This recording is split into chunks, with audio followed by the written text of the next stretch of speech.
আসসালামু আলাইকুম, আমি এস এম আনাস ফেরদৌস। তোমরা আমাকে চিনো, আমার পরিচয় সম্বন্ধে জানো, বাট আমার একটা সিক্রেট পরিচয় আছে যেটা খুব কম ইউজ করা হয়। সেটা হলো 2018 সালের রাজশাহী বিশ্ববিদ্যালয়ের সি ইউনিট ভর্তি পরীক্ষায় আমি গোটা বাংলাদেশে প্রথম হয়েছিলাম। সো আজকের এই ভিডিওতে আমি কিভাবে প্রথম হইলাম সেটা যেমন এক্সপিরিয়েন্স শেয়ার করব, ঠিক তেমনই একটা আলোচনা থাকবে যে তুমিও কিভাবে হইতে পারো। তোমাকে কি ফার্স্ট হওয়ার কথা বলতেছি? উত্তর হলো না।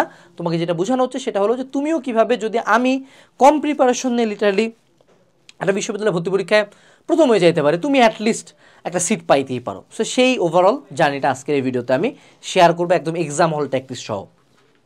চলো শুরু করা যাক। প্রথমত আমাকে বুঝতে হবে যে রাজশাহী বিশ্ববিদ্যালয়ের যে হিস্ট্রিটা, আর ইউ এর একটু হিস্ট্রি নিয়ে আমাদেরকে পড়াশোনা করতে হবে। সো কাইন্ড অফ শিক্ষার দিক থেকে ঢাকার পরে সবচেয়ে যদি বলা যায় যে একদম টপ নচ প্রিপারেশন নেয় স্টুডেন্টরা যেই জেলাটা থেকে, সেটা হলো রাজশাহী। সো রাজশাহীর স্থানীয় মানুষজনই কিন্তু রাজশাহী ভার্সিটিতে পড়ার জন্য অনেক বেশি উদ্গ্রীব। এখন দেখো আর ইউ এর যে হিস্ট্রি, সেটা হলো তারা কিন্তু গুচ্ছতে কোনো কালেই যায় নাই, কোনো কালেই যে ভার্সিটি গুচ্ছতে যাবে না। তার মানে তাদের যে কোশ্চেন প্যাটার্ন এটা নিঃসন্দেহে তারা কখনোই চেঞ্জ করে নাই। তাদের যে কোশ্চেন প্যাটার্ন বিগত 20 বছর ধরে যা ছিল তাই ছিল। আমি যেই কোশ্চেন প্যাটার্নের পরীক্ষা দিচ্ছি, তুমিও সেম কোশ্চেন প্যাটার্নের পরীক্ষা দিবা ইনশাআল্লাহ। তো এই কোশ্চেন প্যাটার্নটা ধরতে পারাটাই রাজশাহী ভার্সিটিতে চান্স পাওয়ার বা প্লেস করতে পারার মূল লক্ষ্য। আমি রাজশাহী ভার্সিটিতে রুয়েট হলে ছিলাম, প্রথম দিন রুয়েটের এক্সাম দিছি, পরের দিন রাজশাহী ভার্সিটিতে এক্সাম দিছি। খুব একটা এই 2 দিনে কিছু পড়ি নাই, যা আগের পড়া পড়ছি তাই দিয়ে হয়ে গেছে। রাজশাহী ভার্সিটির আমার প্রিপারেশনের হয়েছিল জাস্ট রাজশাহী ভার্সিটির প্রিভিয়াস ইয়ারের কোশ্চেনগুলো সলভ করা। সো তুমি যদি রাজশাহী ভার্সিটিতে প্রথমত চান্স পাইতে চাও, তোমাকে মনে রাখতে হবে they have their own separate question pattern, কিছু নিজস্ব ইম্পর্টেন্ট টপিক্স, কিছু নিজস্ব ইম্পর্টেন্ট টাইপস, তোমার ওই টাইপগুলো অ্যানালাইজ করতে হবে। সো প্রথম কাজ হলো রাজশাহী ভার্সিটির চ্যাপ্টার ওয়াইজ কোশ্চেন ব্যাংক বের করা। কি বলছি? Chapter wise. ভাইয়া সাল ওয়াইজে কি সমস্যা? সাল ওয়াইজ হলো একটা সালের কোশ্চেনে সবগুলো চ্যাপ্টার থেকে কোশ্চেন থাকবে, মাথা উলায় যাবে। বাট হাউ অ্যাবাউট তুমি সেম কোশ্চেন ব্যাংকটা চ্যাপ্টার ওয়াইজ যাও, প্রত্যেকটা কোশ্চেনের সাথে থিওরি থাকুক। আমাদের এই বছর আর ইউ অ্যানালাইসিস মেগাবুক, বিশেষ করে গুচ্ছ ভাঙ্গার কারণে R U analysis megabook already মনে হয় 1500 না 1600 চলে গেছে। তুমি বইটার মোটামুটি একটা বইয়ের ভিতরে, একটা মনাটির ভিতরে physics, chemistry, math, biology, Bangla, English সব আছে একটা বইয়ের ভিতরে। পুরা রাজশাহী ভার্সিটির বিগত বছরের কোশ্চেন, তার অ্যানালাইসিস, তার টপিক্স। সো গোটা বাংলাদেশে এর চেয়ে কম্প্যাক্ট বই কোনোটা নাই। সো রাবি অ্যানালাইসিস মেগাবুকটা হলো বাজারের একমাত্র চ্যাপ্টার ওয়াইজ সলিউশন। যদি না কিনতে চাও সমস্যা নেই, অন্য কারো কিনো, chapter wise question bank analysis করতে হবে। এটা হলো ম্যান্ডেটরি, কারণ Rajshahi varsity it will always follow question analysis. ইনশাআল্লাহ 75% প্রিভিয়াস ইয়ারের টাইপ থেকে কমন দিবে, আমরা প্রুফ দিব।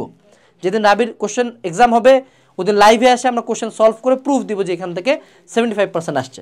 তোমার প্রথম কাজ এটা। এখন দ্বিতীয় যে ব্যাপারটা দেখো, এই বছরের যে ইস্যুটা হবে, ইস্যু 1, তোমরা যারা ভার্সিটি প্রিপারেশন নিচ্ছ, রমজান মাস চলে আসছে, মন অলরেডি ভাঙ্গা, অনেক জায়গায় চান্স পাই নাই। সো রাবির প্রিপারেশন নিতে যায়, নতুন করে ক্লাস করাটা টাফ, নতুন করে নিজে কোশ্চেন ব্যাংক সলভ করতে যাওয়াটাও একটু টাফ। সেক্ষেত্রে আরেকটা সলিউশন হইল যে রাবির কোশ্চেন ব্যাংকের সলভিংয়ের ক্লাস করা। এই যে R U C unit crash course, এখানে 20টা ক্লাস আছে, 20টা ক্লাস রাবির লাস্ট 20 ইয়ার্সের কোশ্চেন সলভিংয়ের উপর চ্যাপ্টার ওয়াইজ, সাবজেক্ট ওয়াইজ। এই কোশ্চেনের সলভিং ক্লাসগুলো ধরো ইফতারির পরে প্লে করে বসে গেলা, তারাবির আগে পর্যন্ত দেখলা, মোর দেন ইনাফ। এবং এখানে যে সকল কোশ্চেনে তোমার মনে হচ্ছে না this is tactical, this shortcut is new, ওগুলো মার্ক ডাউন করে ফেললা, তোমার 2টা কাজ শেষ হয়ে গেল। এরপরে একটু আর ইউর মার্ক ডিস্ট্রিবিউশন এবং টাইমের দিকে দেখো।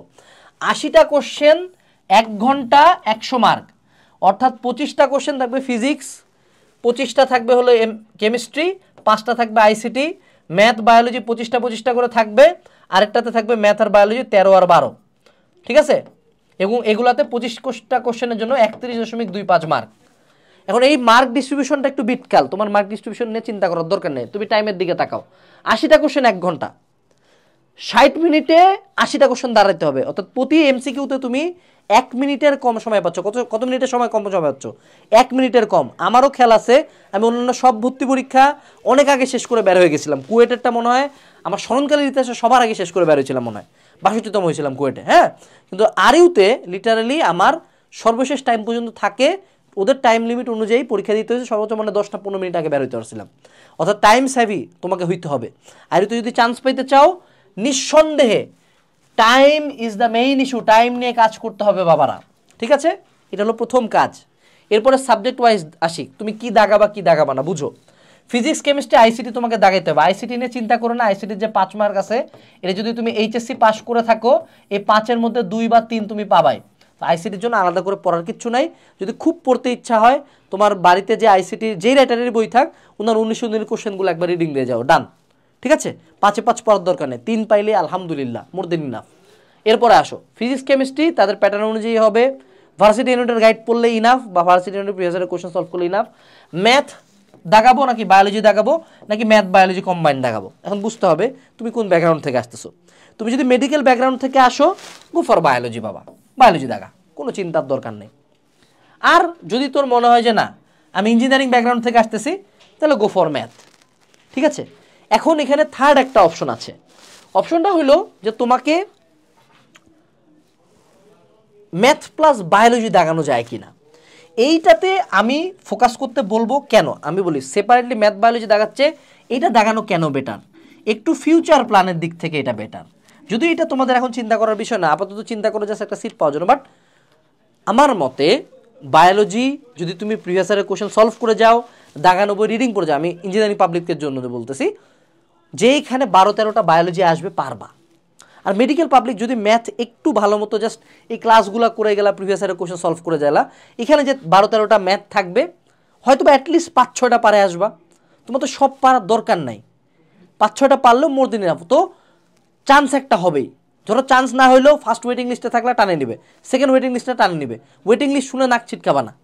ভার্সিটিতে পড়াশোনা করা অনেক 10% স্টুডেন্ট ওয়েটিং লিস্ট থেকে ঢুকে, খারাপ কি পড়তেছি তো ভার্সিটিতেই তো পড়তেছি, তাই না? এটা তোর বুয়েট না যে ওয়েটিং লিস্ট থেকে টানা না, রাইট? তো সেক্ষেত্রে আমার মতে ম্যাথ প্লাস বায়োলজি দাগানো বেটার, একটু প্রিপারেশন নিলেই পারবো যেহেতু সময় আছে। আরেকটা পয়েন্ট মনে রাখতে হবে, যদি ম্যাথ না দাগাই ইঞ্জিনিয়ারিংয়ের কোনো সাবজেক্ট পাবো না, যদি বায়োলজি না দাগাই ফার্মেসি, মাইক্রোবায়োলজি, বোটানি, জুওলজি এই টাইপের কোনো সাবজেক্ট আমি পাবো না। ঠিক আছে, তো সেক্ষেত্রে ম্যাথ প্লাস বায়োলজি গেলে বাকি সব সাবজেক্টগুলো ডিপার্টমেন্টগুলো আমার কন্ট্রোলে থাকতেছে। তো এটা আমার সাজেশন, but it's up to you. তোমার যদি বায়োলজি খুব দুর্বলতা থাকে স্কিপ ইট, যদি ম্যাথ খুব দুর্বলতা থাকে স্কিপ ইট, গেল। এরপরে আসো, আমাদের মূলত এখন শিখতে হবে আরইউর ক্ষেত্রে যে সলভিং অ্যাপ্রোচটা। আরইউ তার যেহেতু প্যাটার্নে কোশ্চেন করে, তুমি যখনই কোনো একটা কোশ্চেন পাবা বারবার প্যাটার্নের মধ্যে থেকে কোশ্চেনটা যেহেতু আসতেছে, যেমন একটা উত্তর আমার খেয়াল আছে মেবি সম্ভবত 25/4 সর্বোচ্চ মান সর্বনিম্ন কি জানি একটা উত্তর ছিল, আরেকটা ছিল কে এর মান +-1/√3, এটা হলো দ্বিপদী বিস্তৃতির একটা কোশ্চেন। এটা তুমি এটা আমাদের বেলা আসছিল, তার আগে আসছিল, খুব কমন একটা কোশ্চেন, দ্বিপদী বিস্তৃতির কে এর মান কত। ঠিক আছে, তারপরে বৃত্তের একটা কোশ্চেন ছিল কে এর মান কত, কে এর মান ছিল -2। মানে এতবার এই কোশ্চেন আসতে আমার মুখস্থ হয়ে গেছিলো। তো তোমার যেটা করতে হবে, তোমার সলভিং অ্যাপ্রোচটা জানতে হবে, যে কোশ্চেনগুলো বারবার আসছে ওই টাইপটা কেমনে ঠাক করে মিলাই দেওয়া যায়। এটার ক্ষেত্রে উত্তর ছিল যে এক্সের 2টা সহগ গুণ করে দেখা, বাকি সহগগুলো গুণ না করা। এটার ক্ষেত্রে ডিরেক্ট মুখস্থ উত্তরই ছিল, কারণ এই ম্যাথটা চেঞ্জ করতো না। এই যে ট্যাকটিক্সগুলো জানে, এগুলোর জন্য প্রিভিয়াস ইয়ারের কোশ্চেন অ্যানালাইসিস করা বা প্রিভিয়াস ইয়ারের কোশ্চেন অ্যানালাইসিসের ক্লাসগুলো দেখা অ্যাটলিস্ট জরুরি। আরেকটা যেটা পয়েন্ট, মাইনাস মার্কিংয়ের ব্যাপারটা দেখো। আরইউর ক্ষেত্রে প্রতি কোশ্চেনে মার্ক হলো 1.25, প্রতি কোশ্চেন কত 1.25। যদি তুমি ভুল দাগাও তাহলে -0.25।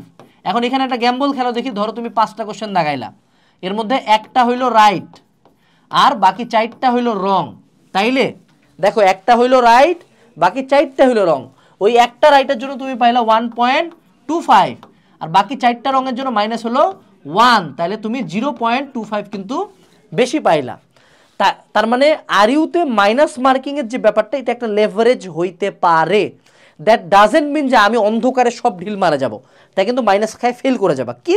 কিন্তু এখানে আছে, সেটা হলো যে আরইউতে একটা রিস্ক নিতে পারো।